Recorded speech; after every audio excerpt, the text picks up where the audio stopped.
economics.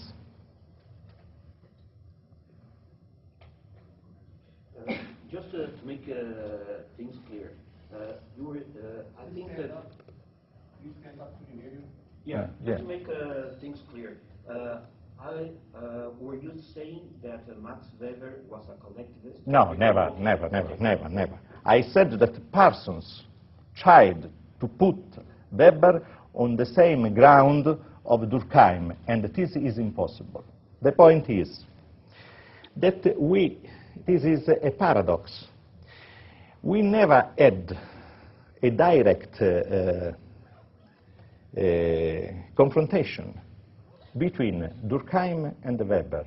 They lived in the same time. This is the trouble. They lived in the same time. And never Max Weber wrote anything on Durkheim. And Durkheim the same towards Weber. We have something between Durkheim and Georg Simmel. And the difference is evident. Durkheim remains a collectivist, and Simmel is individualist. I know that Fritz Machlup spoke about Simmel and said that in Vienna they knew that Simmel was working in the same line of our Austrians. This is a witness of Fritz Machlup.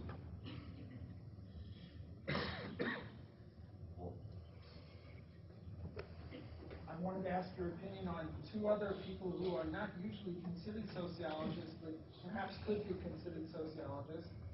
Gary Becker won a Nobel Prize in economics, but his title at Chicago is Professor of Economics and Sociology. I know. So I'd like your opinion on him. And another one is Seymour Martin Lipset, who is maybe a political sociologist. Political scientist. But both of them could be considered sociologists, so I was just wondering how you would view them in your schema. Well,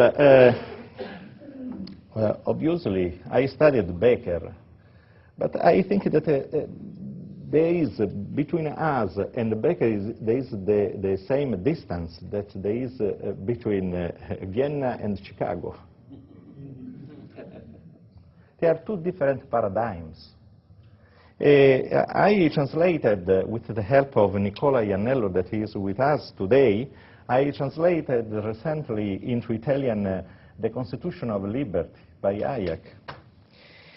And I was requested to answer, to say something about the importance, the significance of Hayek and Friedman.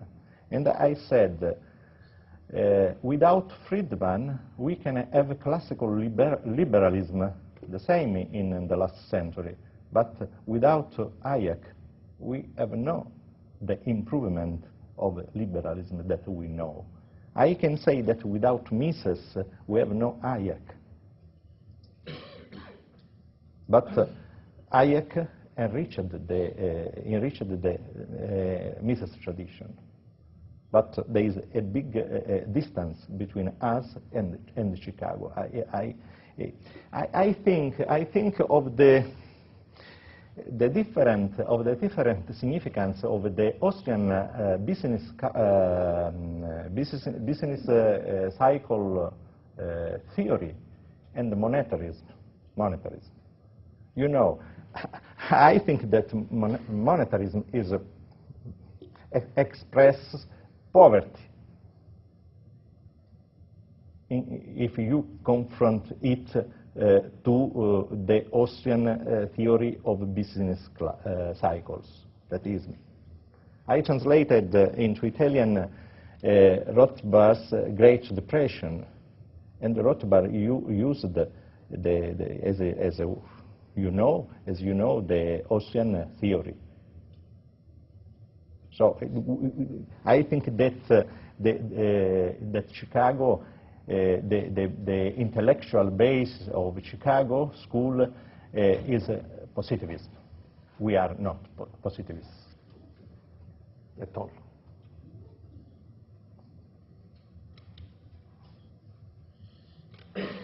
Okay. No, there is no.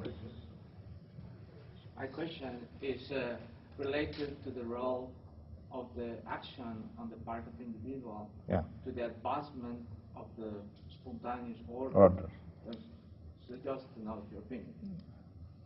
My opinion about? Yeah, about the role of the action of the individuals in the advancement of the social spontaneous order, if there is a connection between these two sides of the social theory. Of course. We can see action, human action, and the result the actor try to achieve.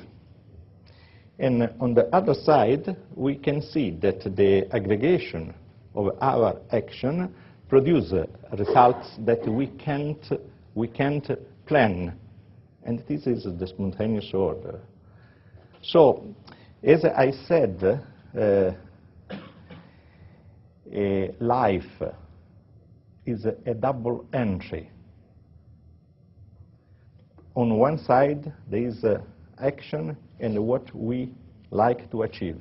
On the other side, there is what the aggregation of actions produce. And this is why it's impossible, it's impossible to plan social life. This is why we are individualists. Individualism is not the jungle. Individualism is a social relationship. In Italy, I don't know if here is the same, but in Italy, when you speak about market or individualism, people think that individualism is a jungle. It's not jungle, because individualism is possible if you have private property. If you refuse to have a privileged knowledge, a superior knowledge, a privileged point of view on the world, a minority who knows all. We are placed on the same foot, and individualism is possible if you have such rules and the institutions that such rules produce. Otherwise, individualism is not possible. This means that individualism is a social relationship. Individualism is possible. Kant, Durkheim thought that individualism was not possible. Marx thought that individualism was not possible.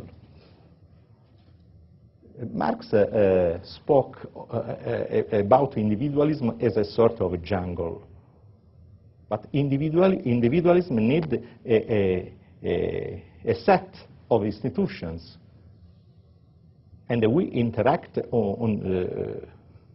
with the same possibilities. Ego and the alter interact with the same possibilities. Thank you.